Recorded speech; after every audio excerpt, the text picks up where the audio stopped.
Writing command line apps with Clap has changed, and I'm liking these changes. For context, I wrote my first Clap app using version 2. Here's the example I followed when I wrote my first Clap app. The builder method is a solid approach, but at the time I wasn't too familiar with it. So all of this was a bit intimidating. Fast forward to Clap version 4, and this is the example you see on the main page of the docs. I love how short it is. It highlights the derived parser approach, which is now the preferred approach. The general idea is that you create a struct, and the fields of your struct will be your CLI options. This struct has two fields, name and count. The fields have a documentation comment, and this arg thing to configure the command line options. Going to the CLI help output, I want us to take a look at the options section.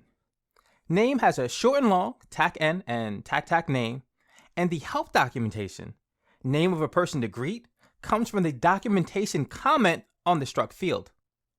To me, this is amazing. They took the structure of Rust and leveraged it for their API. There are a lot of aspects of the API that I glossed over, but they're all covered in the tutorials. There's a tutorial for the derive approach and the builder approach, and they cover the same examples, which allows you to view how the two approaches reach the same goal.